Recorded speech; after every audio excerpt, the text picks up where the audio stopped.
Manejo ecológico de insetos e doenças de plantas. Engenheiro agrônomo Paulo Antônio de Souza Gonçalves, da EPAG, Estação Experimental de Tuporanga, Santa Catarina. Por que será que ocorrem doenças e pragas nas nossas lavouras, nos nossos pomares? O que nós que vamos trabalhar com a ecologia temos a dizer sobre isso? O que o grupo aqui que está reunido poderia sugerir porque isso acontece? Será que seria uma punição da natureza, uma punição do Criador? Ou será que tem a ver com a forma como nós manejamos os sistemas que nós trabalhamos? Vamos refletir juntos sobre isso? Em agroecologia, a ocorrência de insetos, doenças nas lavouras, nos pomares, geralmente está nos indicando que tem alguma coisa que está desequilibrada. Pode ser na nutrição das plantas, pode ser na forma de nós manejarmos as lavouras, os pomares, e nós temos que procurar identificar o que está ocorrendo para a gente poder intervir e melhorar o sistema que a gente está trabalhando. Então vamos refletir junto quais os fatores provavelmente que podem estar causando esses desequilíbrios aí. Uma das principais causas de desequilíbrio ecológico nas lavouras e nos pomares é o fato de, dentro de uma propriedade agrícola, nós trabalharmos com um tipo de planta só. Uma espécie de planta, um tipo só de lavoura, um tipo só de pomar. Quanto maior a escala, quanto maior a área plantada, a possibilidade de nós termos problemas é maior. Por quê? Uma espécie só de planta é muito mais fácil de ser atacada por uma praga, de uma doença vir tomar o pomar ou a lavoura, do que se nós tivermos os ambientes diversificados. Algum exemplo de umas monoculturas que nós temos aqui no estado de Santa Catarina. Nós temos o fumo, nós temos a cebola, nós temos o arroz. E na sua região, quais são as monoculturas predominantes? Você que vai trabalhar com agroecologia pensa em converter grandes sistemas ou pensa em trabalhar em sistema diversificado? Vamos refletir aqui no grupo o que seria mais viável para nós trabalharmos aqui na região que nós estamos. Por que será que a monocultura reduz vida da natureza e pode aumentar a incidência de doenças e pragas? Vamos olhar os dois desenhos que nós temos aí no quadro. A gente pode observar no desenho da esquerda aí que nós temos uma planta, a praga da planta, como se fosse ali uma vespa. Tem o predador da praga da planta, que ali está simbolizado como um louva-a-Deus. Tem o predador do louva-a-Deus, que é um pássaro. Tem o predador de um pássaro ali, que é tipo um felino, um gato, poderia ser um jaguatirica, uma onça na natureza. E esse animal, por sua vez, ele elimina fezes no ambiente que vão para o solo, que vão se decompor e vão servir de nutriente para o desenvolvimento das plantas. Então, nesse quadro simbólico que nós temos aí, é para mostrar para a gente as relações que tem na natureza. Então, existem várias relações ali. Por exemplo, a planta que se alimenta naturalmente de nutrientes que vêm da decomposição da matéria orgânica. Essa planta tem o seu inimigo natural, que também tem o seu inimigo natural e fecha um ciclo ali, como está no quadro. Se nós observarmos numa monocultura, nós temos praticamente só a planta e a praga da planta, ali no caso simbolizado pela vespa. Por que isso ocorre? Porque geralmente na monocultura é muito simplesinho, só tem uma espécie de planta ali naquele ambiente. Se nós observarmos outra coisa que a gente faz para implantar as lavouras, normalmente nós aramos, gradeamos, muitas vezes ainda passamos enxada rotativa no solo.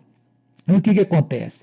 Nós degradamos muito daqueles micro-organismos benéficos, como está simbolizado ali abaixo da planta no solo, que eles normalmente decompõem a matéria orgânica e fornecem nutrientes para nós de uma maneira gratuita e um serviço grátis que a natureza nos fornece. Se nós não observarmos o quadro ao lado, para nós entendermos essas relações, tem ali uma praga e vários inimigos naturais da praga. Tem peixe, tem rã, tem um louva-a-Deus, tem um pássaro, tem um tamanduá, tem um lagarto. Se nós observarmos nas nossas lavouras, é muito simplificado para que ocorra uma grande diversidade de inimigos naturais que possam vir ali ajudar a controlar as pragas e as doenças que se instalam na lavoura. Então, para nós refletirmos, quanto mais nós simplificarmos o ambiente que nós vamos trabalhar com uma única espécie de planta, vai ser praticamente a planta e o solo. Então, ela fica muito mais vulnerável para servir de alimento para qualquer outro organismo na natureza que tem a sua função também, né, na ciclagem de nutrientes da natureza. Então, pragas e doenças, elas estão aí dentro do ciclo normal da vida e nós temos que procurar minimizar isso com algumas medidas de manejo, que nós vamos discutir à frente aqui no nosso curso, na nossa conversa aqui. Em agroecologia, um dos entendimentos que se tem é que os causadores do desequilíbrio ecológico nas lavouras, nos pomares, é o uso constante de agrotóxicos, de adubos minerais, que reduzem a vida no solo, na natureza e desequilibram a saúde das plantas. Mas como é que isso acontece? A questão passa pelo seguinte: os agrotóxicos, geralmente, eles eliminam grande parte dos inimigos naturais das doenças e das pragas, o que facilita que ocorram maiores pragas e doenças por isso. Outra coisa que os agrotóxicos podem fazer, eles também podem penetrar dentro das plantas, entrar como nutrientes e desequilibrar a nutrição normal das plantas. Outra coisa que pode ocorrer com o uso intensivo de agrotóxicos. Os agrotóxicos geralmente ficam depositados em grande quantidade no solo e também vão para a água que nós consumimos.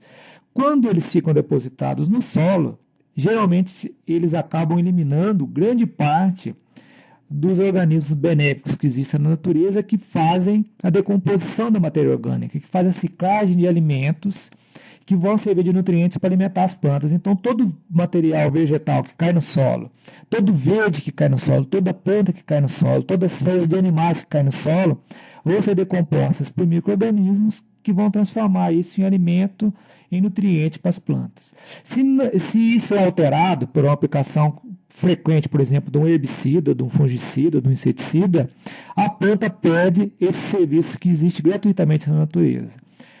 E os adubos minerais, como eles podem alterar isso? Um dos problemas dos adubos minerais, os adubos químicos, como a gente diz na prática, é que geralmente nós fornecemos eles uma única vez e em grande quantidade. Ou mesmo que nós parcelamos, o que ocorre quando nós fornecemos adubo mineral ou químico? Ele é altamente concentrado. Nesse processo altamente concentrado, as plantas absorvem junto com a água e tem uma grande quantidade de alimento disponível dentro da planta naquele momento. E essa enorme quantidade de alimento disponível na planta em curto espaço de tempo, geralmente pode desequilibrar o metabolismo da planta, a nutrição da planta, e elas ficam mais frágeis para ser atacadas por pragas e por doenças. Os adubos minerais também, usados ao longo do tempo, eles podem interferir nos organismos benéficos que tem dentro do solo, que fazem a decomposição da matéria orgânica, do verde, das fezes dos animais, que servem de alimento e nutrientes para as plantas. Então nós temos um quadro aí que a planta fica debilitada na parte da nutrição, na parte do alimento, e fica sem os inimigos naturais que controlam as doenças e as pragas. Então ela tem uma tendência a ficar fragilizada pelo uso desses insumos aí, desses agroquímicos que nós compramos da indústria normal aí, que vende isso para nós em grande quantidade.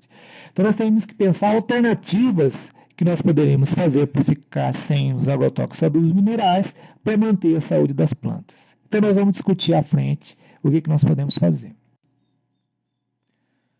Uma das teorias que os grupos de agricultura e de agroecologia no Brasil trabalham, principalmente no sul do Brasil, que tenta explicar por que as plantas ficam frágeis e para ser atacada por doenças e pragas, é a teoria da trofobiose. Essa teoria é de um francês, o nome desse francês é Francis Chaboussu.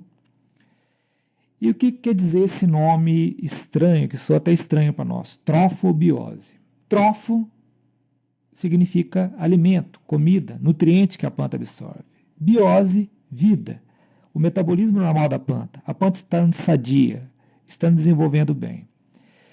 Esse francês chegou à conclusão nos trabalhos dele, de pesquisa que ele fez, que Se uma planta está saudável, é porque o alimento que ela absorve está no nível que ela precisa, nem mais, nem menos. Então está equilibradinho.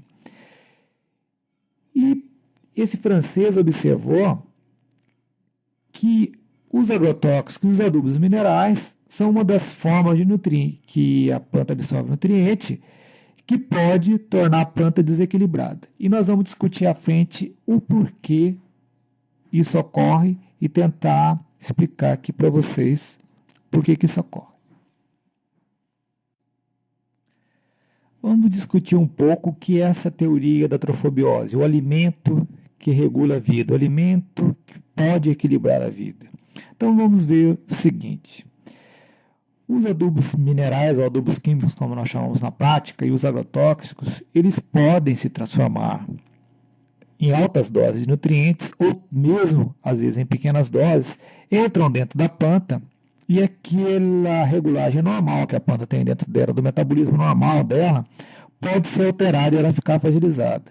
Para nós pode parecer uma coisa contrária, um contrassenso, não é? Porque nós aplicamos um agrotóxico para deixar a planta saudável. Aplicamos ali o adubo químico, adubo mineral, para que a gente dê o alimento que a planta necessita. Dependendo da forma como nós usamos, da quantidade que nós usamos esses dois, nós podemos sim desequilibrar as plantas. Porque nós temos que ter em mente essa questão que eles se transformam em nutrientes que são absorvidos pelas plantas e pode desregular o metabolismo normal da planta. É um pouco controvertido no meio agronômico isso aí. Se vocês forem observar, tem muitos agrônomos, tem muitos técnicos agrícolas, o pessoal que atende vocês, que não aceitam isso como normal. Por quê? Porque isso não é bem discutido, não é bem estudado nas escolas de agronomia. Essa é uma das teorias que explica o desequilíbrio. Não só foi esse francês aí, o Seabussu, que estudou isso, não. Tem outros que estudaram que os adubos minerais, dependendo da quantidade que a gente usa, se nós não usarmos aquilo que a planta necessita só naquela quantia, nós tornamos a planta mais fragilizada. O agrotóxico que muitos de nós acham que ele cai no ambiente e atua só no nichozinho ali de afetar a doença, ou de afetar o inseto que a gente quer matar, ou aquela erva que a gente quer matar, ele é absorvido sim pelas plantas e pode desequilibrar as plantas. Isso é o que nós temos que ter em mente. Seja trabalhando com agroecologia, seja trabalhando na agricultura, como nós chamamos de convencional, nós temos que estar atento que todo insumo que a gente usa, ele tem que ser usado de uma maneira que ele não possa interferir no equilíbrio nutricional das nossas plantas. Se nós fôssemos fazer um resumo da teoria desse francês, do Francis Chaboussu, a teoria da trofobiose, do alimento que regula a vida, nós vamos tentar entender o processo que ocorre dentro da planta. Esse esquema foi desenvolvido pelo Centro Agroecológico de IP e a Fundação Gaia no Rio Grande do Sul, que agrega vários grupos que trabalham com agricultura ecológica no estado do Rio Grande do Sul, no sul do Brasil. Então nós vamos ver aqui. Nós temos ali, quando a planta está saudável, as proteínas complexas ali simbolizadas por uma paredezinha composta por vários tijolinhos. A parede está compacta, está firme. Se a planta recebe uma alta carga de adubos minerais ou uma alta carga de agrotóxicos, o que ocorre? Essa parede que está bem sedimentada, bem firmezinha ali na forma de proteína complexa, ela se desmembra em pequenos pedacinhos, que ali simbolizado pelos tijolinhos seriam os aminoácidos solúveis. E esses aminoácidos solúveis são muito mais fáceis de ser absorvidos pelos insetos e pelas doenças, como está aí no símbolozinho, os insetos levando os pedacinhos, é porque o metabolismo deles, o trato digestivo deles é muito simplificado. Então, para eles é muito mais fácil, para um fungo, para uma larva no inseto, para um corozinho, ele se alimentar desses aminoácidos, essas partezinhas pequenas, do que se alimentar de umas partes grandes como as proteínas. Então, o aminoácido é fácil de ser digerido, de ser trabalhado pelo metabolismo do fungo, do inseto. Agora, uma proteína não. Então, se a planta está saudável, ela teria proteína formada dentro dela. Se ela não está saudável, ela teria grande quantidade de aminoácidos passeando ali na seiva, passeando ali junto com a água que tem dentro do tecido da planta. Então, para a gente procurar entender o porquê ocorre esse desequilíbrio. Isso é uma das formas de ocorrer o desequilíbrio, não é a única, há outras. Mas a síntese da teoria do Shabusu, do que ocorre dentro da planta, seria essa. Bom, dentro da teoria ainda da trofobiose, do alimento que regula a vida, nós temos que ter em mente, seja trabalhando em agricultura convencional ou em agroecologia, de duas coisas. As plantas, elas têm momentos que elas podem ficar fragilizadas por algumas questões, além dessas que nós discutimos. Vamos ver que outras condições podem ocorrer. Se uma planta não é adaptada ao clima e ao solo que nós estamos trabalhando, ela vai ter muita dificuldade normal de se desenvolver. Consequentemente, nós vamos ser obrigados a artificializar o meio que a gente trabalha. Por que há locais aí que os agricultores têm obrigação praticamente para produzir uma quantidade satisfatória de determinada planta de usar tanto adubo mineral e tanto agrotóxico? Porque muitas vezes aquela planta não está adaptada para aquele clima, aquele solo. É como se nós estivéssemos criando uma criança super mimada. Nós temos que dar todo um berço, todo esplêndido, todo arrumadinho ali, senão essa planta não se desenvolve bem.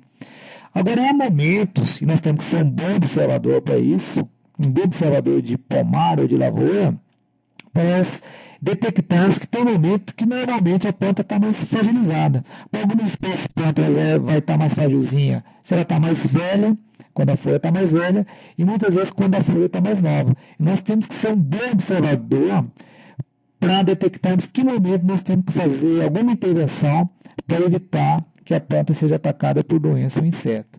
Então, quem trabalha com agroecologia ou com agricultura em geral, agricultura convencional, nós temos que estar atento para esses detalhezinhos aí que pode fazer uma grande diferença para a gente economizar insumos, seja de origem ecológica ou seja de origem agroquímica, para a gente intervir nos nossos pomares, nas nossas lavouras. Ainda seguindo a nossa discussão sobre a trofobiose, sobre o alimento que regula a vida, sobre a nutrição que equilibra a planta, que equilibra a saúde de planta. Nós teríamos que observar o seguinte: será que as nossas plantas não estão frágeis porque o nosso solo está fraco, está desgastado? Quando nós temos só uma pequena parcela de terreno para trabalhar, que nós somos obrigados muitas vezes a fazer intervenção com aração, com gradagem, com enxada rotativa, muito nutrientes já se foi, já não está mais no solo, a estrutura do solo não está boa, o solo está compactado, está pesado, as raízes não conseguem se desenvolver. Nós temos que estar atento a isso. Se uma determinada planta gosta de bastante incidência de luz, bastante incidência luminosa, será que na nossa propriedade ela não está num lugar sombreado? Nós temos que parar para observar isso também. A quantia de água que nós fornecemos, será que está faltando ou será que está passando? Um exemplo claro que ocorre aqui para nós na região do Alto Vale é que produzir hortaliças, para quem está mais próximo aqui do litoral, no verão é muito trabalhoso. A temperatura é muito alta, as plantas ficam muito fragilizadas e por vezes nós temos que raciocinar como nós vamos conseguir trabalhar com hortaliças no verão. Como o pessoal que está no Planalto Serrano, trabalhar com hortaliça no inverno, por causa da intensidade do inverno bem rigoroso, temperatura baixa, geadas frequentes, é mais difícil você trabalhar com hortaliça, até inviável muitas vezes trabalhar com hortaliça no Planalto Serrano, por exemplo. Nós temos também que estar atento às intervenções que a gente faz nas lavouras. Qual é o momento certo da gente fazer uma poda? Qual é o momento certo da gente fazer uma capina, seja mecânica, ou seja por qualquer outro meio? O momento certo de enxertar. Então nós vamos ter que ser bons observadores de planta. Porque senão o que vai ocorrer? Tem planta que a gente vai se desgastar tanto para trabalhar com ela, com a energia do nosso trabalho, comprando insumo, seja esterco, seja algum outro insumo que a gente tenha que passar uma calda bordaleza ou qualquer um biofertilizante. Nós vamos ficar tanto em cima daquela planta ali, com tanta energia, que às vezes não vai compensar em determinada época do ano a gente está trabalhando com aquele tipo de planta. Então a gente tem que ter um planejamento do que é possível a gente fazer sem o alto gasto de energia. Então nós temos que ser bons planejadores quando nós vamos trabalhar com agroecologia. Não podemos sair sem um planejamento bem definido do que nós vamos fazer. Isso serve tanto para a agroecologia, para a agricultura convencional, qualquer forma de trabalhar a agricultura. Bom, agora nós vamos discutir o que nós podemos fazer para equilibrar as nossas plantas, para evitar que elas sejam atacadas pelas doenças, pelos insetos. Uma das coisas básicas para quem vai trabalhar com agroecologia ou para a agricultura em geral é o manejo ecológico do solo. E como nós vamos manejar o solo de manejo ecológico? De maneira que ele fique equilibrado, que ele fique fértil, que ele fique saudável. Nós deveríamos trabalhar com adubos verdes, com plantas de cobertura. Por que com adubos verdes e plantas de cobertura? Se nós formos observar a natureza, como é que a natureza aduba? Como é que as florestas se mantêm? As florestas se mantêm principalmente pelo uso de verde, pelo uso de adubos verdes. Geralmente são chamados adubos verdes, principalmente a família das leguminosas, mas nós temos aí uma série de plantas que nós podemos usar como adubos verdes. E o ideal ainda é que nós trabalhássemos esses adubos verdes em plantio direto. O que é o plantio direto? O plantio direto que a gente se refere aqui é o plantio direto na palha. Plantar sobre área que tenha planta de cobertura ou que tenha adubo verde. O porquê isso? Porque numa área que a gente tem plantio direto, geralmente os micro-organismos que estão ali no solo vão ter condições de estar em maior quantidade e fazer o serviço de decompor a matéria orgânica e fazer a ciclagem natural de nutrientes. Então nós vamos ter ali um serviço gratuito da natureza trabalhando a nosso favor. Os demais usos de formas de alimentar as plantas em agroecologia, o uso de composto, de humus e de estercos, nós deveríamos ter em mente que nós deveríamos utilizá-lo como último recurso, não como primeiro recurso. Porque se nós vamos observar, para equilibrar bem uma planta só com composto, sem um adubo verde antes, sem um sistema de plantio direto, nós precisamos aí de umas 20 toneladas por hectare, isso se a matéria orgânica ainda estiver alta.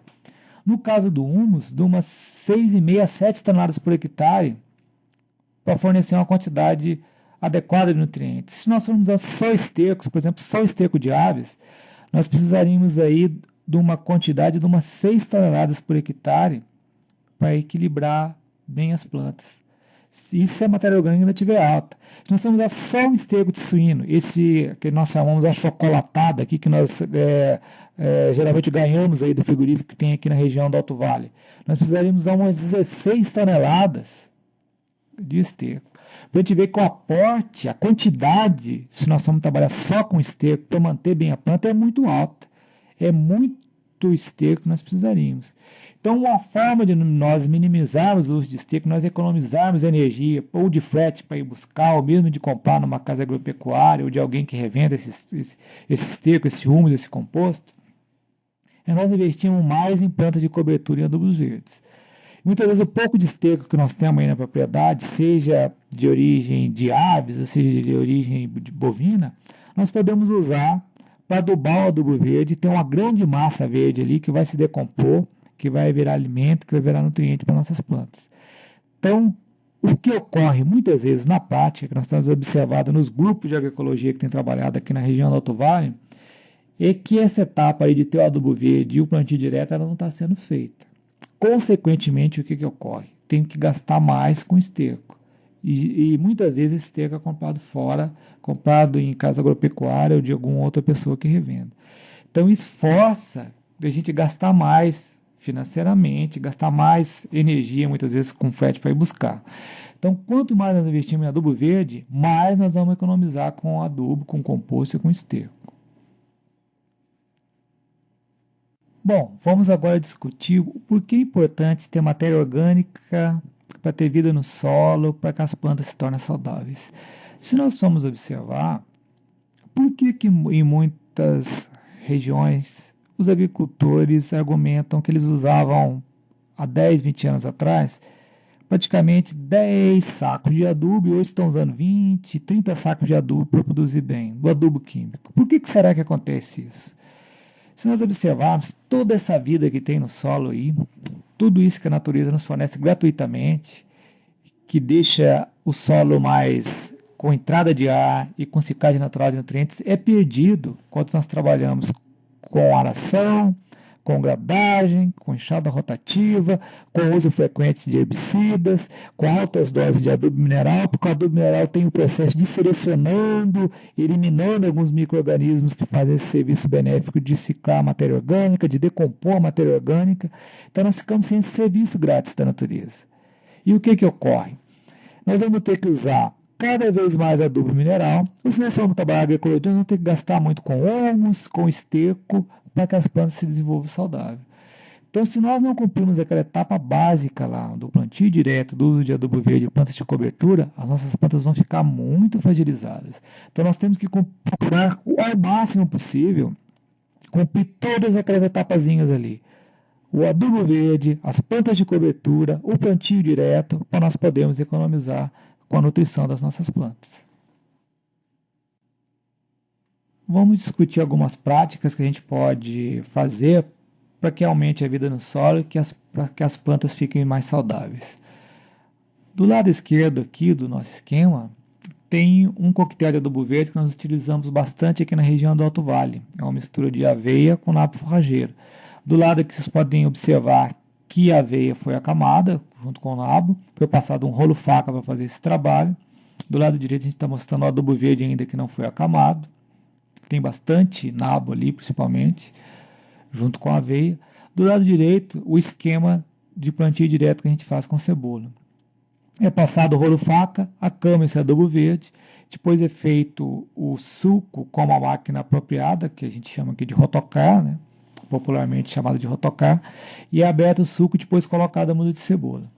Quais os serviços que nós estamos ganhando aí gratuitamente da natureza?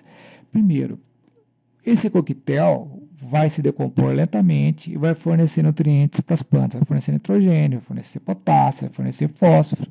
Que outra coisa que nós estamos ganhando aí? A vida no solo aumenta. A quantidade de micro-organismos que faz a decomposição da matéria orgânica aumenta. Então, todo o adubo que vai ser colocado aí, seja de origem de adubo verde, ou esterco, ou um fosfato natural, qualquer um que seja, vai ser trabalhado melhor pelos micro-organismos do solo.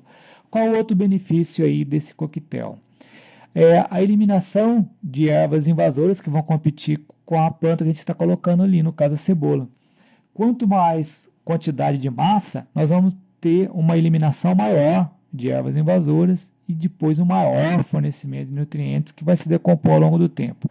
A aveia demora mais para decompor, vai ajudar mais o processo aí de eliminar as ervas invasoras, o mato, como a gente diz, ou o inso, como a gente diz na prática aí, e vai devagarzinho se decompondo para fornecer nutriente. O nabo forrageiro já degrada rapidinho.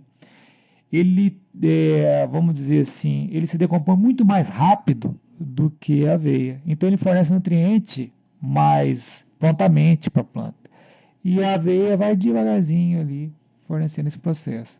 Então nós temos um coquetel aí bem que a gente pode explorar na nossa região e discutirmos aí, aqui que nós estamos nesse curso, quais as possibilidades de adubo verde para a nossa região. Nesse caso aqui é um coquetel que é usado no inverno. Há coquetéis que podem ser usados no verão com outra composição de plantas, né?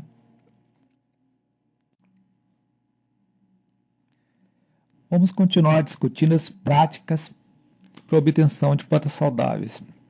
É super importante a adoção do plantio direto na palha.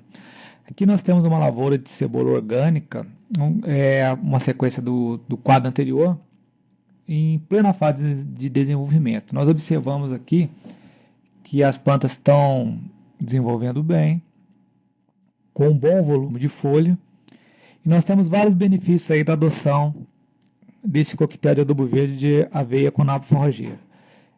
Esse coquetel vai fornecer nutrientes lentamente para as plantas, vai facilitar a eliminação de ervas invasoras, na superfície do solo cria um ambiente bom para desenvolver inimigos naturais, desenvolver fungos, desenvolver predadores, desenvolver parasitas que nos ajudam a controlar doenças e insetos que podem atacar a cultura. Nós também vamos ter uma planta que vai tolerar mais a incidência de doenças e insetos, porque ela vai estar desenvolvendo um ambiente onde existe ar no solo, onde existe umidade suficiente e, consequentemente, ela vai tolerar mais qualquer inseto ou qualquer doença que possa vir atacar a planta. Nós temos que observar para cada região qual vai ser o melhor coquetel de adubo verde que nós vamos usar, tanto no inverno quanto no verão. Isso pode ser usado para várias hortaliças. Aqui está o exemplo de cebola, mas tem sido utilizado no estado para várias hortaliças, sistema de plantio direto na palha. Vamos continuar a nossa discussão sobre a obtenção de plantas saudáveis. Uma das práticas muito utilizadas pelos grupos de agroecologia no Brasil é o uso do composto orgânico.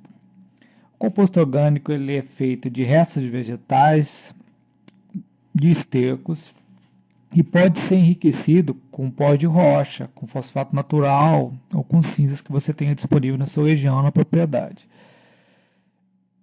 Geralmente o composto tem sido falado por vários grupos que começam na agroecologia, que ele demanda um pouco de mão de obra a mais para compor as pilhas, enfim, para montar as pilhas como está aqui nos quadros. Nós temos à esquerda, no caso da propriedade em Rio do Sul, onde a agricultura utiliza capim da própria propriedade e esterco bovino da própria propriedade.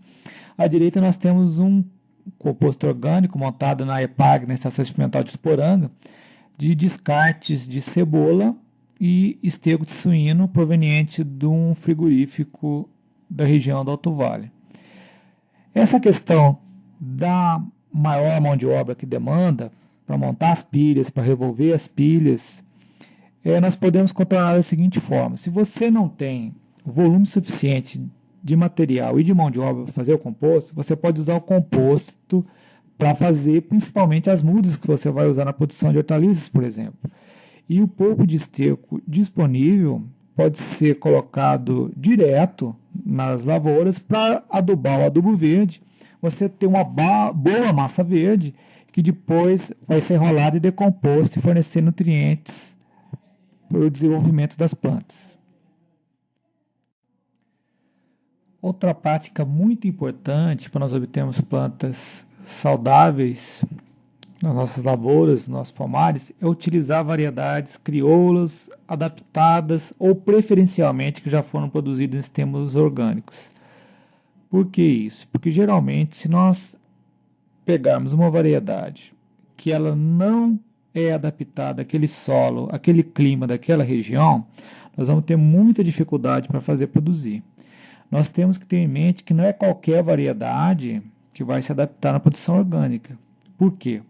Porque corre o risco de nós pegarmos uma variedade muito frágil e temos que gastar muito com insumos para essa variedade produzir, seja com adubos orgânicos, com esterco ou uso de caudas sobre essa planta, como cauda bordaleza, como biofertilizante, que nós vamos discutir mais à frente aqui no curso.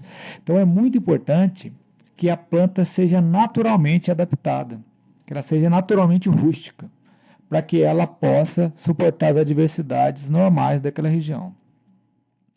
E onde hoje nós podemos encontrar sementes para iniciar a produção orgânica, sementes ou mudas. No caso de sementes e mudas, é preferível, por vezes, nós procurarmos que os agricultores ecológicos já estão atuando na nossa região e pegarmos a informação com eles, quais variedades que eles já foram selecionando para os seus cultivos. Hoje existe uma cooperativa de pequenos agricultores que produz semente principalmente de hortaliças, que já está sendo comercializado no Brasil, que é a Bionatur, que tem forte atuação no sul do Brasil. Já existem grandes empresas que também estão entrando no ramo. A ISA, por exemplo, também está produzindo sementes de hortaliças orgânicas. Então, essa questão aí de selecionar bem a variedade, ter uma variedade adaptada, uma variedade crioula, que suporte as adversidades das condições naturais onde vamos trabalhar, é um dos principais passos para nós termos sistemas saudáveis. Hoje há muitos grupos de agroecologia que praticamente estão utilizando só uma semente, uma variedade adaptada e o uso de adubos estercos, sem utilização de cauda nenhuma sobre as plantas, seja de cauda boralesa, biofertilizante ou qualquer outra cauda para manter a planta saudável. Então, essa é uma etapa super importante para a produção saudável em sistemas orgânicos. Aqui um exemplo de cultivar adaptada para sistema orgânico que foi desenvolvida pela EPAGRE, com o trabalho da Estação Experimental de São Joaquim e Uruçanga, que é a cultivar de batata cota. Essa cultivar de batata pode ser obtida junto às sementes, junto à Estação Experimental da EPAGRE de São Joaquim. Aqui na região do Alto Vale, alguns agricultores têm encontrado uma boa adaptação, além da cota, também da cultivar de batatinha a catuxa, e alguns também têm utilizado a cultivar a macaca. Então, essa questão aí da cultivar a ser selecionada é muito importante e nós procuramos informações para aquela região que nós estamos trabalhando. Nós sabemos que a cultura da batata, por exemplo, ela é ultra sensível ao desenvolvimento principalmente de doenças causadas por fungo, principalmente a requeima. Então, para nós não termos que ficar utilizando grande quantidade de cauda bordaleza para que as plantas fiquem saudáveis, a gente já seleciona aquela cultivar que praticamente nós vamos gastar só com adubo e com a semente, e não precisar ficar entrando ali com intervenção com pulverizações frequentes. Aqui nós temos exemplo de um trabalho muito interessante realizado em Santa Catarina, que é a recuperação de cultivares crus de milho, realizado lá no município de Anchieta, pelo Sindicato dos Trabalhadores na Agricultura Familiar. Uma das normas para quem vai trabalhar na agroecologia é que não se deve usar sementes transgênicas. Por que não se deve usar sementes transgênicas? Porque a transgenia ainda é necessário mais informações dos impactos ambientais que ela pode causar sobre as outras plantas e também sobre a saúde humana. Então, por exemplo, milho, hoje há várias cultivares de milho transgênico no mercado. E qual é a forma de nós não utilizarmos o transgênico para quem vai trabalhar em agroecologia? É utilizar sementes crioulas ou adaptadas. Existe esse trabalho aí que a gente pode obter sementes junto ao Sintráfilo em Anchieta. A própria EPAGRE desenvolve um trabalho junto ao Sindicato dos Trabalhadores em todo o estado, distribuindo 2 variedades que foram triadas pela EPAGRE. Então, hoje nós já temos aqui no estado uma possibilidade de conseguir milho crioulo adaptado para a condição do estado de Santa Catarina. Uma etapa muito importante é nós escolhermos o local mais adequado para plantar a cultura ou pomar que a gente vai trabalhar. Por exemplo, as culturas da batata, do tomate, da cebola, do morango e da uva são muito atacadas por fungo. E como é que nós podemos evitar isso? Nós devemos plantar essas culturas em um local que pega o sol da manhã. Quanto mais ensolarado for a cultura, ela vai enxugar mais facilmente, porque fungo gosta de local com alta umidade. Então, é uma medida muito importante essa incidência solar pela manhã. Uma outra coisa super importante que nós devemos ter em mente é utilizar aquela cultivar certa para a época. Se nós formos cultivar uma hortaliça como pepino e como tomate, tendendo mais para período de temperatura alta, a época da colheita, como janeiro, fevereiro, consequentemente nós vamos ter alta incidência de broca ou de traça, por exemplo, no caso do tomate. Alta incidência de broca no caso do pepino. Então, se a gente plantar um pouquinho antecipado, umas 2 semanas antecipado, de modo que não coincida a colheita com fase de temperatura muito alta, nós vamos ter menos danos por praga. Nós sabemos, por exemplo, que aqui no litoral, produzir hortaliça, como nós já comentamos anteriormente, aqui na região do Alto Vale, próximo ao litoral, quanto maior a temperatura, fica mais dificultada a produção de hortaliças. O que já não ocorre, por exemplo, na região do Planalto, que é uma região de clima mais ameno, que facilita produzir hortaliças no verão. Então, nós temos que ter em mente a cultivar que a gente vai utilizar, a época que a gente vai plantar, para não ficar inviável o plantio, senão a gente vai gastar muito esforço, muita energia, muito insumo para fazer essa planta produzir. Bom, aqui está o exemplo de uma cultura que nós vamos ter que localizar bem para que ela fique bem ensolarada, pegue sol da manhã, para que as folhas fiquem enxutas e não ocorram fungos. O exemplo da cultura da uva, ela é muito atacada por mofos, né, por míldio e por pintas também. Então, para nós economizarmos com o uso de cal da bordaleza nessa cultura, é fundamental que a gente localize bem o parreiral, porque senão o número de intervenções que nós vamos ter que fazer vai ser muito alto para que a gente tenha uma boa produção e não perca tantas folhas e não perca tantos frutos por pinta. Aqui está um exemplo do uso de sombra no verão, né? Uma sombra artificializada com o uso de sombrite alto. No município de Rio do Sul, produção de alface ecológica do Grupo Natural da Terra. Esse sombrite pode ser alto, como está ali, né? Agora seria mais prático ainda se o sombrite fosse colocado mais baixo, em arcos, sobre o canteiro. Facilitaria você mudar o canteiro de local.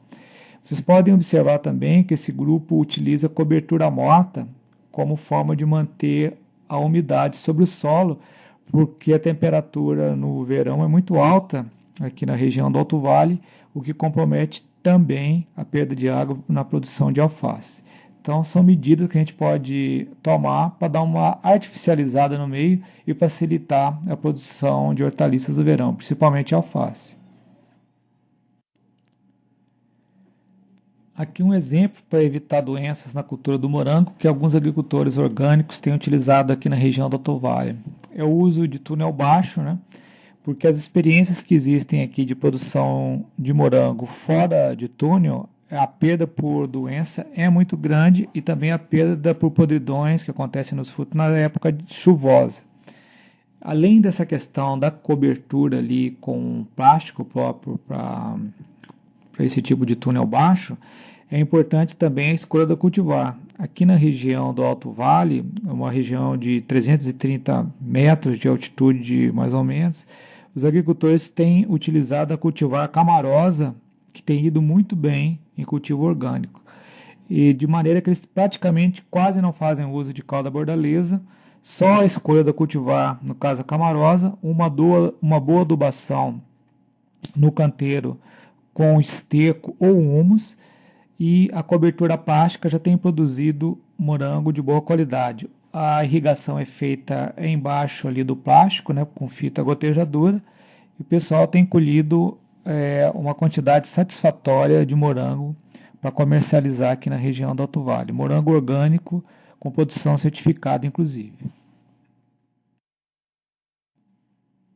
Bom, aqui um exemplo de uma horta orgânica no município de Rio do Sul, em que nós procuramos imitar a diversidade que existe nas matas. A gente observar uma mata, ela é bem diversificada, ela se sustenta praticamente só com o verde que existe na própria mata e com as fezes dos animais. A decomposição desse verde, dessas fezes, mais a água da chuva, vão ser o principal fornecimento de nutrientes para uma mata nativa. No caso aqui, à direita, nós observamos uma horta orgânica do Grupo Natural da Terra no município de Rio do Sul, onde existe um convívio com o mato. Qual o benefício de manter o mato na bordadura? Atrai uma grande quantidade de inimigos naturais para as pragas das hortaliças e também o convívio com o mato entre as áreas de plantio, de modo que ele é roçado periodicamente. Através da decomposição dele, ele vai fornecer nutrientes, o mato vai virar adubo e também vai servir de cobertura morta, que vai ajudar a segurar a umidade para o desenvolvimento das hortaliças que a gente está cultivando. Aqui um detalhe da horta orgânica anterior, dentro da área onde o mato foi roçado, a gente observa que tem uma palhada ali sobre o solo. Essa palhada vai se decompor, vai servir nutriente, como nós já comentamos, vai servir de cobertura morta, que vai segurar a umidade. E a gente observa também quantos tipos de alimento que esse grupo trabalha. Trabalha com tempero verde, com cebolinha, com salsinha, com repolho, com alface, com beterraba. Então há uma grande diversidade de produção, o que por si só já facilita a menor ocorrência de doenças e pragas e também porque eles já têm um cliente que pede que eles forneçam uma diversidade de alimentos. Eles fornecem para uma loja de um supermercado local, eles embalam esse produto em bandejas ou em sacos plásticos, colocado o selo do grupo, né? E o comprador lá na ponta pede diversidade. Então, a diversidade não atende só uma questão ecológica, mas também uma questão para o comércio local. Aqui um outro exemplo de uma horta orgânica diversificada. Nós observamos à esquerda nabo forrageiro junto com trigo murisco em florescimento. Essas flores atraem grande quantidade de inimigos naturais, de predadores, de parasitoides, que vão ajudar a controlar as pragas que atacam ali as hortaliças. Temos dentro da área cebola, temos milho. Então essa diversidade, por si só, já favorece um equilíbrio ali que vai diminuir a ocorrência de doenças e pragas. Então, trabalhar diversificado é muito importante para essa questão do equilíbrio ecológico dentro da área que nós trabalhamos. Aqui um exemplo de utilização de planta armadilha para diversificar a nossa horta. O que é uma planta armadilha? É uma planta que atrai as pragas para ela para evitar que ataque as outras hortaliças. Uma que é muito utilizada é a couve chinesa, que atrai uma grande quantidade de vaquinhas para ela. A vaquinha vem e se alimenta das folhas da couve chinesa e não ataca as outras hortaliças. E depois a gente pode comercializar o miolo da couve chinesa, retira as folhas que foram danificadas e tem uma boa aceitação no comércio. A gente pode colocar em bandejas ou vender por unidade. Tem uma boa saída, principalmente para venda para restaurantes. Aqui um outro exemplo de uma propriedade, mostrando o uso da diversidade de plantas. Aqui essa área é feito o plantio direto com cebola, geralmente é utilizado adubo verde, aveia, nabo forrageiro. A gente observa também, a gente tem um certo planejamento para as áreas futuras que a gente vai cultivar hortaliça. Atrás ali, no caso da propriedade do Reinaldo, Roemig em Aurora, tem um quadro que ele está preparando a área com mucuna. A mucuna é plantada no verão, vai depois haver uma dessecação natural da mucuna pelas geadas, e depois nessa área com mucuna é plantada hortaliças. À frente nós temos a cebola orgânica cultivada pelo Reinaldo, onde é permitido um certo nível de convívio com o mato para a produção de cebola. Não é mantido totalmente no limpo, né, como o sistema convencional. Dessa forma conserva um pouco a umidade para ajudar o desenvolvimento da cultura. E também para a questão de mão de obra, né, na propriedade. É impossível uma propriedade com pouca mão de obra você manter tudo no limpo, além de ser não recomendável ecologicamente. Você perde muitos serviços ecológicos aí que a natureza te fornece gratuitamente. Aqui um outro exemplo de como diversificar. Em pomares ecológicos, geralmente os agricultores ecológicos têm trabalhado frequentemente com plantas de cobertura. E muitas vezes plantas de cobertura mantida praticamente o ano todo, de acordo com o ciclo da cultura, né? Por exemplo, nós temos observado a utilização de azevém ou de aveia, geralmente em consórcio com ervilhaca. E nesse caso aqui, nessa área da Estação Experimental de Tuporanga, existe também o arax, que é o amendoim forrageiro, colocado junto ali nesse coquetel de adubo verde. Qual o benefício desse tipo de coquetel? Vai ser o fornecimento de nutrientes para essas plantas de cobertura e também vai conservar mais a umidade e vai atrair uma maior quantidade de inimigos naturais para o pomar, para facilitar o controle de pragas e também de doenças. Então é importante que nós trabalhemos sistemas que tenham vida no solo para que a planta se torne saudável.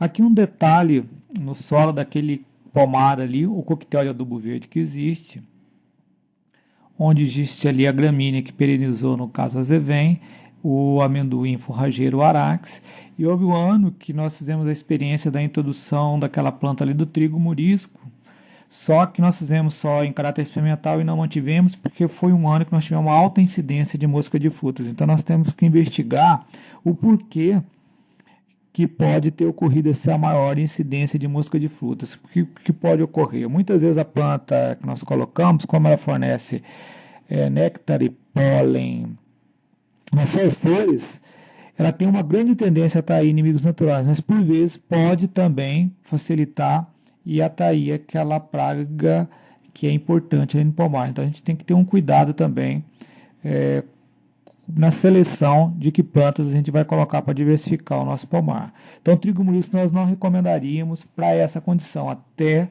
salvo nós temos mais pesquisas, né, para fazer essa inclusão dele no coquetel.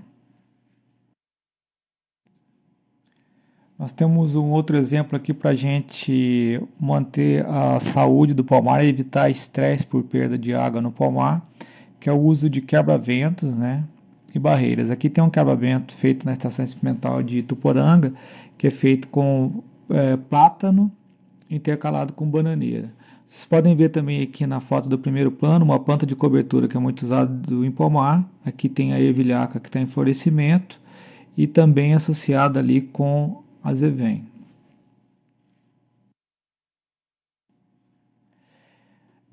Quando nós diversificamos a propriedade, os inimigos naturais naturalmente voltam a ocorrer. Aqui um exemplo prático de vírus que ocorre normalmente na natureza aqui no estado de Santa Catarina é o vírus do mandaruvá da mandioca, mandaruvá do aipim, né? Essa lagarta está totalmente consumida pelo vírus, ela toma uma coloração escurecida. Essa lagarta, uma vez entrando em processo de decomposição, ela libera esse vírus no ambiente que vai contaminar outras lagartas. O que nós também podemos fazer é guardar as lagartas em geladeira. Depois, quando for necessário, nós batemos as lagartas no liquidificador e pulverizamos sobre a lavoura para que os pedacinhos do vírus fiquem ali sobre as folhas e outras lagartinhas pequenas venham, se alimentem e se contaminem pelo vírus. Aqui um outro exemplo de inimigo natural, que à medida que nós estamos diversificando a propriedade, ele volta a aparecer. As joaninhas geralmente são predadoras principalmente de pulgões, mas elas se alimentam também de cochonilhas, podem se alimentar também de ninfas de tríplice.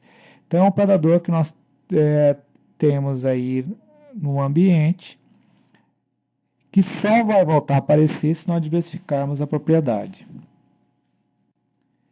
Aqui um exemplo de inimigo natural também que ocorre quando diversificamos aqui nós temos uns 3 adultos de vaquinhas, né, que foram mortas por fungo. Esse fungo é de ocorrência natural aqui na região do Alto Vale, é um tipo de bovéria, né, um fungo branco. Esse fungo ele é uma doença que ataca vários tipos de insetos. Aqui no caso, né, vaquinhas que foram encontradas sob canteiro de cebola. As plantas atrativas para insetos benéficos também é uma outra forma de diversificar a propriedade, porque elas atraem inimigos naturais e polinizadores, que são muito importantes para a frutificação, principalmente dos palmares. Aqui nós temos um exemplo de flores de nabo forrageiro, que atraem vários tipos de predador para se alimentar do néctar e pólen que tem dentro das flores. Aqui ao lado nós temos um exemplo de um predador, que é uma vespinha. Ela preda principalmente lagartas pequenas, traças também pequenas que ficam dentro das folhas. Além do nabo forrageiro, uma outra planta que fornece bastante flor e é usada em agroecologia para atrair inimigos naturais, nós temos o trigo morisco, temos também o girassol e também a próprio mato florescendo no entorno das nossas hortas, dos nossos pomares, ele também atrai uma grande quantidade de inimigos naturais, porque ele fornece local para abrigo para outras presas que os inimigos naturais se alimentam e também fornece néctar e pólen para esses inimigos naturais. Aqui um outro exemplo de plantas que nós podemos utilizar para diversificar a propriedade e atuam como repelentes de pragas. No caso, nós temos o cravo do defunto, hortelã, o alecrim e o alho. As raízes do cravo do defunto, elas liberam substâncias que ajudam a eliminar uma praga que é chamada nematóide, que ataca principalmente as raízes das plantas, né? E o hortelã, o alecrim e o alho, eles têm substâncias que liberam no ar, que têm o poder de repelir os insetos. Geralmente a gente pode aliar o fato de usar uma planta repelente dentro da horta e também usá-la depois para comercialização. Que existe um bom mercado, principalmente mercado de chás, né? No caso ali específico do hortelã, que ele pode ser vendido também como condimento. E também o alecrim, né? Que é vendido também como condimento. Aqui mais exemplos de plantas repelentes a insetos que nós podemos usar na nossa horta: o manjericão, o tomilho e a citronela. No caso do manjericão e do tomilho, nós podemos também utilizá-los para comercializar como condimento. E a citronela é uma planta que é muito utilizada para óleo essencial, e se nós plantarmos no entorno das nossas residências, ela tem um grande poder de repelir mosquitos em geral, mosquitos e borrachudos. É muito bom para utilizar principalmente para quem vai trabalhar com turismo rural, para colocar no entorno da propriedade com o intuito de repelir aí mosquitos e borrachudos. Aqui mais exemplos de plantas repelentes a insetos que nós podemos usar na nossa horta: a arruda, o coentro, a lavanda, a losna. O coentro nós podemos comercializar ele como condimento, a losna para fazer chás, né? A lavanda é vendida como óleo essencial, mas isso tem que ter todo um outro aparato comercial para explorar, como destilador, uma fonte garantida para comercialização. E aí, exemplo de mais algumas plantas que nós podemos utilizar. Aqui um exemplo prático do uso de plantas repelentes em consórcio. Nós temos aqui a produção de repolho associado em linha com coentro. Então nós teríamos aqui duas oportunidades de plantas comercializar, né? No caso o repolho e o coentro. O coentro, além de poder repelente para pragas, ele também tem tem relatos dele uma boa associação, uma boa atração também para inimigos naturais, principalmente de joaninhas, para as hortas onde ele é instalado.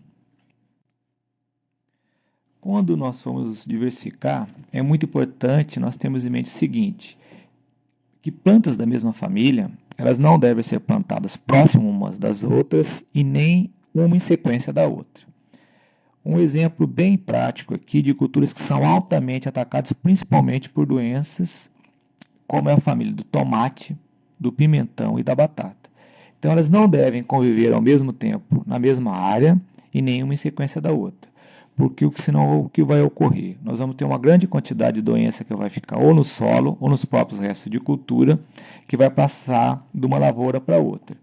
E também isso ocorre não só com as doenças, ocorre também com pragas que atacam essa família de plantas.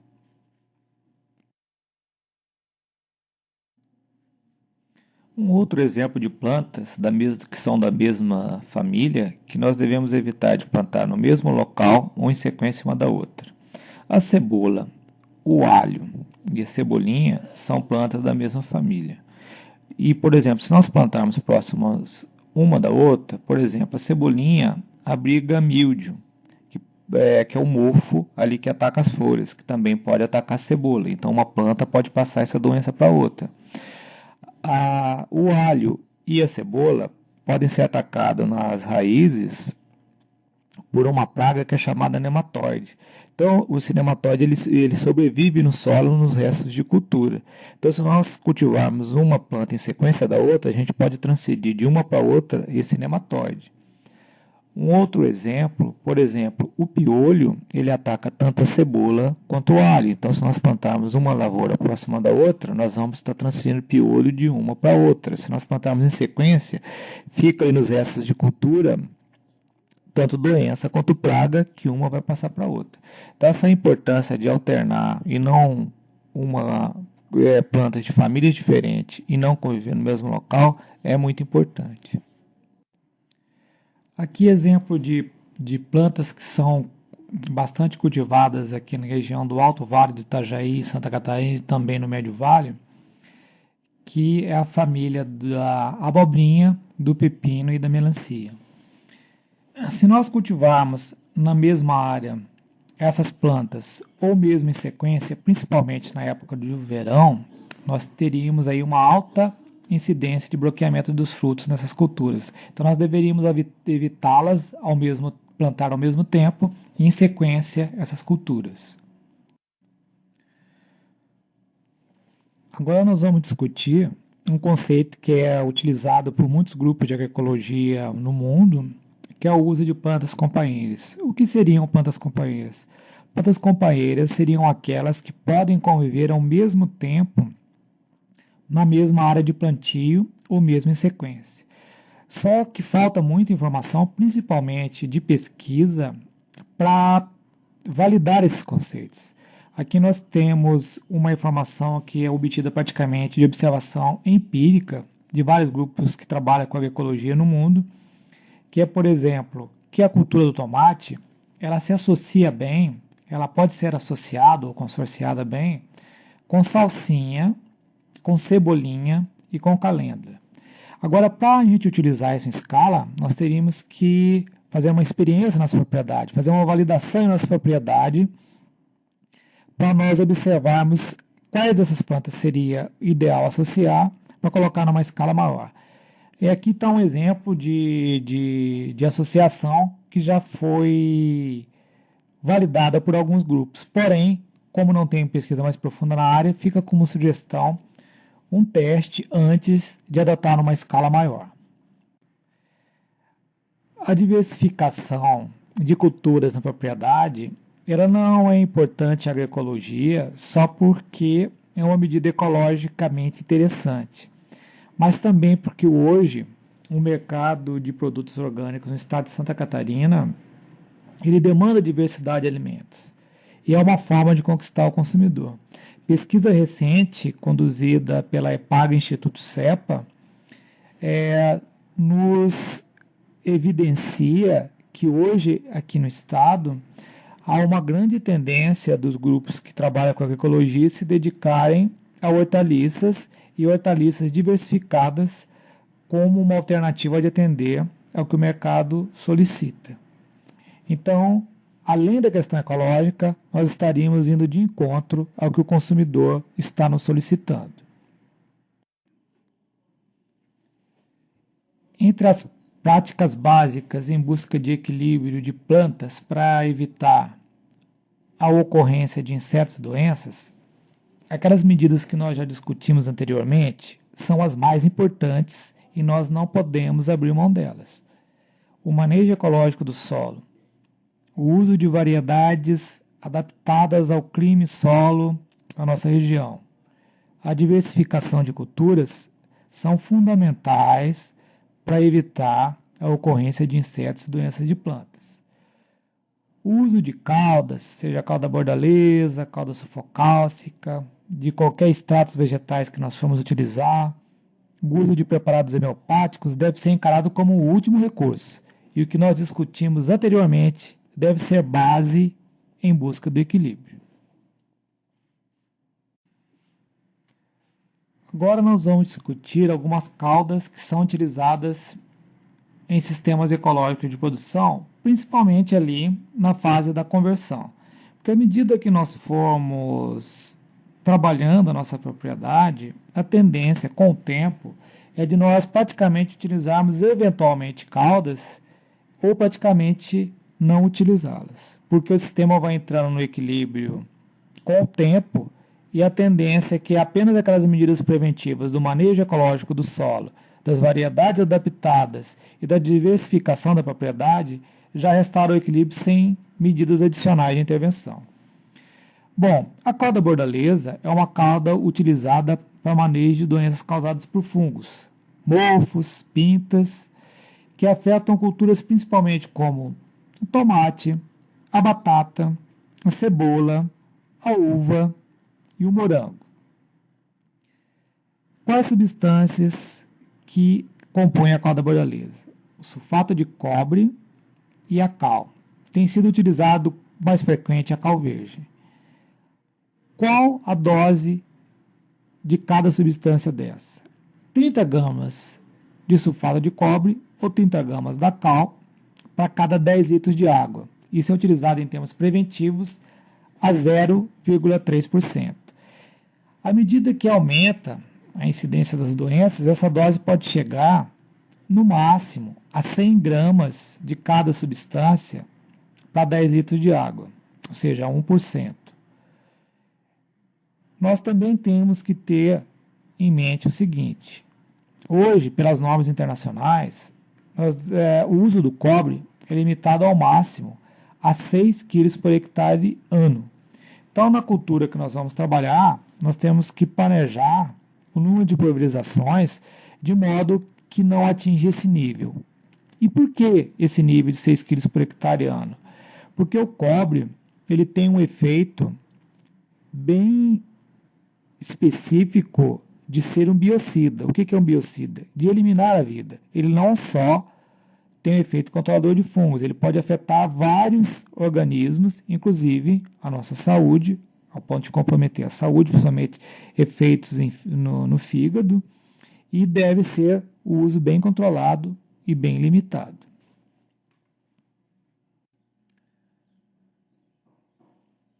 Uma outra cauda que é bastante utilizada em sistemas ecológicos de produção é a cauda sulfocálcica.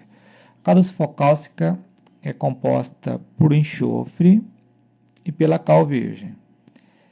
O enxofre ele tem efeito fumigante sobre vários insetos e também atua no controle de fungos, atua também sobre o controle de ácaros, e o enxofre ele tem um efeito nutricional para ajudar a compor, principalmente a síntese de proteínas. A cal fornece cálcio para ajudar o fortalecimento foliar. E qual que é a dosagem de uso dessa substância? Por exemplo, no tratamento de inverno, que geralmente é usado nos meses que as plantas estão dormentes, em junho e julho, em fruticultura temperada, usado para pêssego, para maçã, para ameixa, para uva, é utilizado 1 litro da calda para 8 litros de água ou 1 litro da calda para 10 litros de água. A gente observa que é uma concentração relativamente alta. Na apostila que nós fornecemos junto com o curso, existe detalhes de como nós diluímos a calda em função da concentração da calda que a gente compra. Tem uma tabela específica para isso ali na apostila. Você também pode fazer a calda sulfocálcica em casa. Aí você vai economizar em torno de 50% do valor que você paga no comércio. Bom, é utilizada a calda sulfocálcica em outras culturas, em outras épocas. Ela também é utilizada, por exemplo, no interior de São Paulo, o pessoal que tem trabalhado com a produção de sítios ecológicos tem utilizado a calda para ajudar no manejo de ácaros e algumas doenças fúngicas que atacam os sítios, as laranjas, as tangerineiras. O pessoal tem aplicado em torno de 2 a 3%, ou seja, 2 litros a 3 litros por 100 litros d'água, para o manejo desses problemas fitossanitários aí. Só que tem um dado interessante. Geralmente é aplicado antes da fase de brotação e antes da floração intensa, porque é uma cauda que tem relativamente, às vezes, o poder de causar fitotoxicidade nas plantas. E, no caso dos cítricos, eles têm aplicado 3 vezes ao ano, a cada 4 meses. Por que isso? Porque é uma cauda que ela tem um relativo poder de fitotoxicidade, principalmente se a temperatura for alta. Por isso que normalmente ela é utilizada mais nos meses de junho e julho para tratamento de fruteiras temperadas no inverno, quando as plantas estão dormentes. É utilizada a calda sulfocálcica para outras culturas? Só que tem que ter um cuidado, principalmente por causa da questão da possibilidade de intoxicar as plantas no período de verão, com temperatura alta. Então, geralmente, a dosagem utilizada é bem mais baixa. Na apostila existe uma série de sugestões de dosagens que possa ser utilizado para outras culturas. Um outro dado recente sobre a calda sulfocálcica, que tem sido realizado trabalhos no Brasil para verificar se essas caudas ecológicas têm impacto sobre os inimigos naturais, que são insetos e ácaros benéficos que ajudam a controlar outras pragas. E tem sido observado que ela tem um efeito relativamente nocivo de destruição de inimigos naturais. Então ela deve ser utilizada de maneira localizada e com uma dosagem adequada, como as sugeridas ali na apostila, para evitar a destruição desses organismos benéficos que nos auxiliam nos controles das pragas que atacam as nossas lavouras e nossos pomares. Um outro fator que nós temos que lembrar no uso da calda sulfocálcica, que é uma calda altamente corrosiva. Então, no caso específico do parreiral, ela não deve ser utilizada de maneira que vai atingir o aramado. Então, utilizado com um pulverizador costal ou um outro pulverizador que atinja só localizado as plantas. E também nós devemos ter um cuidado de realizar uma boa lavagem no pulverizador após o uso, porque os pulverizadores que ainda têm peça de latão, hoje já vem vários pulverizadores com as peças praticamente de plástico, tem um alto poder de corrosão, onde existe peça de latão, por essa causa. Então nós temos que dar uma boa lavada e muitas vezes utilizar aí um vinagre também para ajudar na limpeza, na base de vinagre 1 a 2%, 1 a 2 litros para 100 litros d'água, para ajudar aí na limpeza do pulverizador. O uso de cinzas para fazer caldas também tem sido praticado por alguns grupos de agroecologia no Brasil. O uso de cinza de madeira, existe trabalho com comprovado auxílio no manejo de doenças, no manejo de um fungo que ataca a cultura da cebola na fase de canteiro, que é a Botrytis squamosa. Então, a medida auxiliar, utilizar a cinza de madeira na dosagem de 50 gramas por metro quadrado para manejo de doença fúngica no canteiro de cebola. Alguns grupos têm utilizado, além do manejo de fungos, a cinza também colocada na água 3%, associada a cal, para que seja utilizada no manejo de insetos e fungos. Só que faltam trabalhos de pesquisa para comprovar a eficácia da cinza utilizada dessa forma, porque geralmente tem sido utilizada de maneira empírica sem um trabalho de pesquisa mais aprofundado sobre o tema. Fica aqui como sugestão para teste em pequenas áreas, porque a cinza é relativamente fácil de obter na pequena propriedade e a cal virgem também é de fácil obtenção no comércio. Fica aqui como sugestão para teste nas propriedades. Aqui mais um exemplo de uma calda que nós podemos utilizar na pequena propriedade, que é o uso do leite para manejo de fungos. Esse dado é específico para o manejo de oídios da família das cucurbitáceas. Que plantas são nas famílias das cucurbitáceas? Abobrinha e pepino, por exemplo. Qual que é a dose de uso para manejo de oídio nessas culturas? 10 a 20%. Que dose seria esta? 1 a 2 litros de leite para cada 10 litros de água. E fica a sugestão também para realizar testes para o manejo de oídios ou de fungos também em outras culturas, para existir mais trabalhos nessa linha para verificar a eficácia do uso do leite, porque é uma substância de relativa facilidade na obtenção e mais barata. Os biofertilizantes são outras substâncias que têm sido utilizados em sistemas ecológicos de produção, em agroecologia, como forma de fortalecer as plantas de modo que evite a ocorrência principalmente de doenças fúngicas e também fortaleça as plantas porque aumente a tolerância à incidência de insetos e manejo de alguns insetos de tegumento mole e alguns insetos pequenos. Do que são feitos esses biofertilizantes?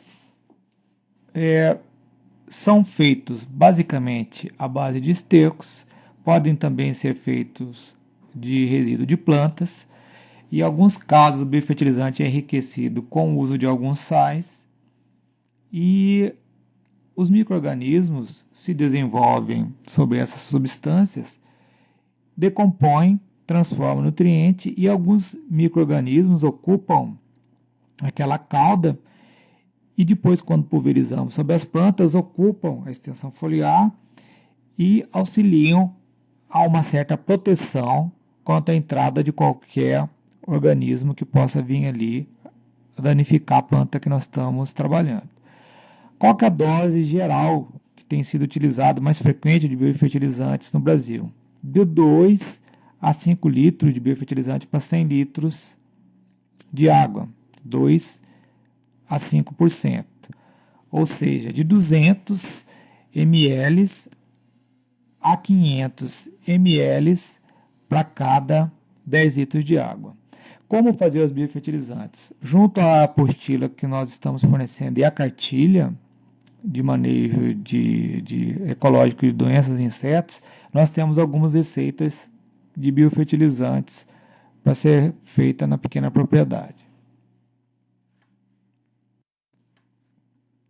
Alguns extratos de plantas também podem ser utilizados como FET protetor de planta, como plantas FET protetoras. O que seria isso? FET vem de nutrição, de fertilizar, de fortalecer. Então seria dada uma proteção sobre as plantas, principalmente pela nutrição. Algumas plantas também têm poder de controlar insetos, controlar fungos, e também têm o poder de repelir, evitar que os insetos cheguem e se alimentem de nossas plantas. Então aqui alguns exemplos de plantas que são utilizadas como FET protetoras ou no manejo de insetos, mofos e fungos, pintas em geral, que possam atacar as nossas plantas. Aqui o exemplo de uma planta, o nabo forrageiro, que o extrato dele feito com álcool e água, com a planta picada em pequenos pedaços, se curtido na proporção de uma parte da planta para uma parte de água para uma parte de álcool, e depois desse extrato curtido 24 horas, é utilizado na dose de 10%, 1 litro para 10 litros de água. Onde foi retirado essa informação? Essa informação foi um trabalho de pesquisa que nós fizemos no manejo de cebola em cultivo orgânico, onde observamos que houve um aumento da massa, do peso de bulbos, onde foi aplicado esse extrato na cultura da cebola após os 50 dias em intervalos semanais. Então fica aqui uma sugestão para o uso desse extrato, principalmente para a cultura da cebola, com o intuito de aumentar a massa, o peso de bulbo. Aqui uma sugestão para manejo de pulgões, principalmente que atacam as plantas da família das brássicas, as couves, o repolho. Qual que é a sugestão de uso? O fruto da jurubeba, extração a quente, como se fosse um chá, na proporção de 5%. O que é 5%? 500 gramas de fruto para cada 10 litros de água. Ou com a folha de jurubeba, a 10%. O que é 10%? 1 kg de folha de jurubeba é feito um chá para cada 10 litros de água. Isso é pulverizado, esperado esfriar e de preferência pulverizado no mesmo dia, porque a estabilidade é pequena. Isso foi originado de um trabalho de pesquisa feito especificamente para o manejo de pulgão da família das brássicas, das couves e do repolho. Aqui plantas que podem ser utilizadas para manejo de ácaros. A folha da bucha, o bulbo do alho, cortado em pequenos pedaços, né? A folha da trombeteira ou da zabumba. Uma dessas espécies de plantas na dose de 10%. O que é o 10%? É 1 quilo da planta que a gente for utilizar para 10 litros de água, macerada quente, como se fosse um chá, depois coado, esperado esfriar e pulverizado sobre a planta, preferencialmente no mesmo dia, porque a estabilidade, a durabilidade de uma substância dessa degrada rápido, num prazo aí de 24 horas. Uma planta que tem sido bem comercializada no Brasil para manejo de insetos é o NIM. O NIM é uma planta originária da Ásia. Ali do lado direito há uma foto com os frutos dessa planta, onde é extraído óleo, é feito extrato das folhas e também uma torta que é obtido do resíduo da extração do óleo. O NIM geralmente é utilizado na faixa no máximo de 1% a 1,5% do óleo diluído em água, ou seja, 1 a 1,5 litro do óleo para 100 litros d'água. Porque acima dessa dose geralmente pode causar fitotoxicidez nas plantas com leve amadurecimento, principalmente quando o NIM é utilizado na forma de óleo. É necessário mais pesquisa no Brasil, principalmente com o uso da torta. A torta tem sido comercializada para ser utilizada em substrato da produção de mudas, com o intuito de ajudar a eliminar ali fungos de solo ou qualquer outra doença que possa verificar no solo na produção de mudas. Existe também trabalho de pesquisa no Brasil com um resultado interessante do uso da torta de ninho no solo para eliminação de insetos que podem atacar a cultura da batatinha. São necessários trabalhos mais profundos em pesquisa para determinação de doses corretas aí do uso da torta. O mais comum de nós encontrarmos informação é com o uso do NIM na forma de óleo.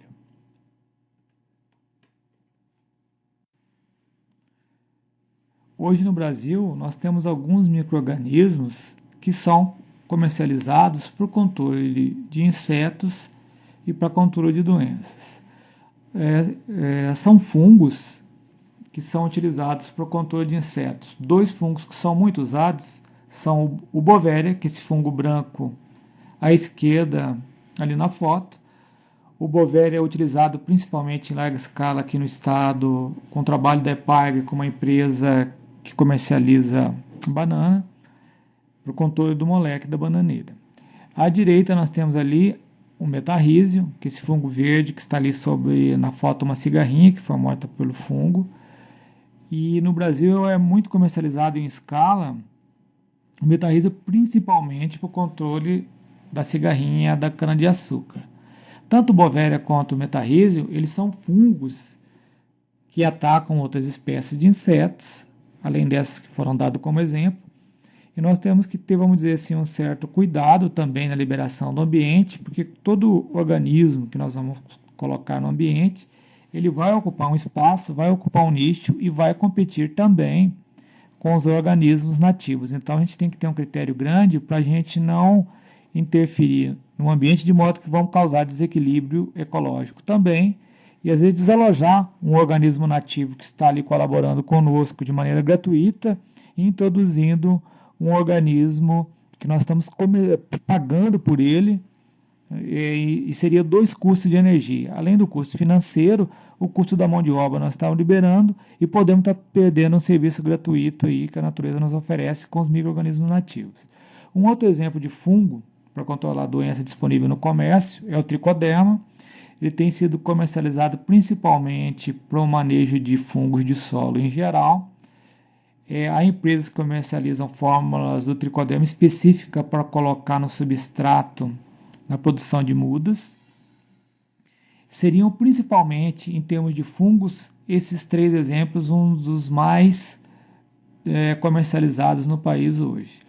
E sempre com aquela questão, quando nós vamos utilizar um micro-organismo desse adquirido pronto, nós temos que avaliar criteriosamente a questão econômica e também a questão ambiental de nós estarmos utilizando esse organismo numa escala maior.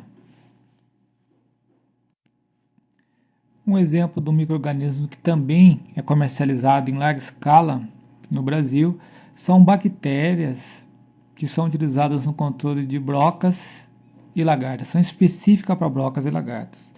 Por exemplo, para a broca do pepino, broca do tomate, traça do repolho. A principal bactéria que é comercializada no Brasil hoje é o Bacillus thuringiensis, que é encontrado na forma comercial como dipel, como turicide, aqui na nossa região. A dose que tem sido utilizada com uma certa eficácia é a dose de 1 grama a 1,5 grama por litro, ou se for na fórmula líquida, 1 a 1,5 ml por litro de água.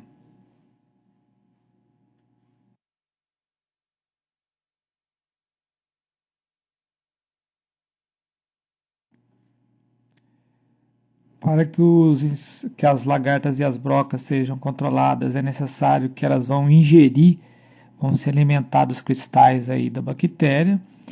E uma recomendação que se tem para evitar a degradação dos cristais da bactéria no ambiente é aplicar no final da tarde para evitar a radiação solar intensa sobre os cristais e torná-los inviáveis. Então tem que ter esse cuidado com o horário da aplicação em temperatura mais amena. Uma linha de trabalho que tem sido desenvolvida para manejo de doenças, insetos e mesmo equilíbrio nutricional das plantas e sistemas ecológicos de produção é o uso de preparados homeopáticos. O princípio básico da homeopatia é que o semelhante cura o semelhante. Então, dessa forma, são manipulados vários tipos de substâncias que são utilizadas de maneira ultradiluída. Elas são passadas por um processo de dinamização, que é chamado sucção, onde as substâncias são intensamente agitadas para que os preparados sejam manipulados. Na nossa cartilha e na apostila, que vocês recebem junto com o curso, há como fazer o preparo caseiro desses preparados homeopáticos. Hoje, aqui no estado de Santa Catarina, a Estação Experimental de Lages possui um laboratório de homeopatia e saúde vegetal em que os preparados homeopáticos para uso agrícola e veterinário têm sido manipulados. E agora nós vamos dar alguns exemplos de alguns preparados que têm apresentado resultados interessantes para manejo de doenças e manejo de pragas e sistemas ecológicos de produção. Um fato interessante do uso de preparados homeopáticos em agroecologia é a ausência de potencial resíduo nos alimentos que nós vamos consumir ou mesmo no ambiente. Talvez seja um dos grandes apelos futuros para o uso desses preparados.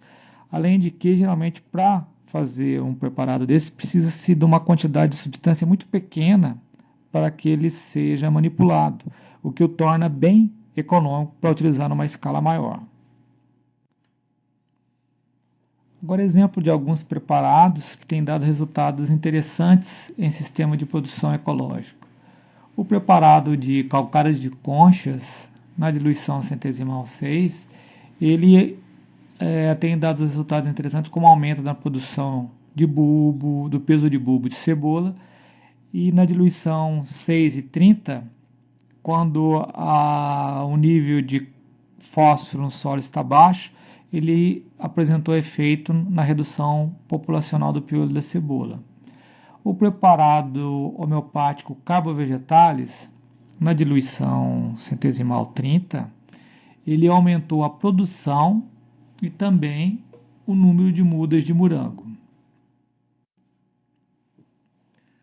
O preparado homeopático feito com as próprias formigas cortadeiras na diluição centesimal 30 diminuiu a atividade de corte de plantas por essas formigas em trabalho realizado pela UDESC de Lages e pela EPAGA de Lages.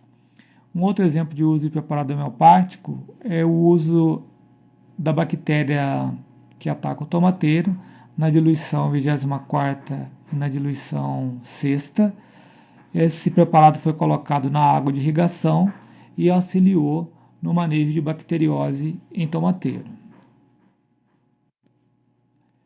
O preparado homeopático Staphysagra, na diluição centesimal 6, colaborou para o aumento da produtividade em beterraba. O manejo de carunchos em grãos armazenados, seja de milho ou de feijão, tem apresentado resultados interessantes em trabalho de pesquisa. O uso da terra de diatomáceas a 1,5 kg do pó por tonelada de grão. A terra de diatomáceas é uma substância comercializada por uma empresa mineradora do sul do estado de Santa Catarina e já é disponível para ser adquirida no comércio. Uma outra forma de manejo seria o uso da cal hidratada, com 2 a 4 kg da cal polvilhados por tonelada de grão que nós estamos armazenando. Como mensagem final aqui do nosso trabalho, nós gostaríamos de deixar uma síntese do trabalho que nós fizemos aqui. Para nós equilibrarmos os sistemas de maneira que as doenças e os insetos não se tornem desequilíbrios, é básico que nós utilizemos o manejo ecológico do solo, variedade adaptada e diversidade de plantas. À medida que nós suprimimos o uso de agrotóxicos e adubos minerais, o controle biológico natural volta a acontecer e nós, só com essas medidas, já temos um grande apoio para que o equilíbrio do sistema que nós estamos trabalhando retorne. O uso de biofertilizantes, caudas e extratos de plantas geralmente é utilizado apenas no início de conversão dos sistemas ecológicos. Com o tempo, à medida que o equilíbrio retorna, substâncias praticamente não são utilizadas ou muitas vezes até postas de lado são suprimidas. Por quê? Porque a mão de obra hoje, na pequena propriedade, ela é muito escassa e além de cara. Quanto menos intervenções, quanto menos gasto de energia com insumos e com mão de obra, fica mais rentável a nossa atividade e mais viável economicamente e mais fácil de trabalhar também. Então, essas medidas básicas preventivas são muito mais importantes do que o uso de qualquer cauda, de qualquer biofertilizante, qualquer extrato de planta, qualquer substância comercial que nós formos utilizar. Nós também gostaríamos de deixar como mensagem, aqui para finalizar o nosso trabalho, que a agroecologia, a ciência da agroecologia, a prática da agroecologia, ela é uma construção coletiva. Agricultores, técnicos, instituições públicas, instituições não governamentais, têm gerado várias informações e através desse conjunto de várias informações, dessa troca de conhecimento, desse intercâmbio de ideias, é que nós vamos desenvolver sistemas ecológicos de produção, nós vamos desenvolver sistemas ecológicos voltados para uma sociedade que cada vez mais demanda produtos mais saudáveis para consumir, baseado também em relações de economia solidária, com respeito às pessoas envolvidas no processo, para que não haja exploradores e explorados, mas uma sociedade que caminha na construção de um mundo mais justo, de um mundo melhor. Aqui na foto, o exemplo de encontros que têm sido realizados na região do Alto Vale do Itajaí, onde várias instituições, seja governamentais ou não governamentais, têm se unido no processo de construção da agroecologia como uma prática a ser adotada nas propriedades do Alto Vale do Itajaí. Muito obrigado pela atenção de vocês. E aqui nesse último quadro estão as informações para entrar em contato conosco na EPAGRE, Estação Experimental de Tuporanga, e o e-mail para contato. Muito obrigado pela atenção.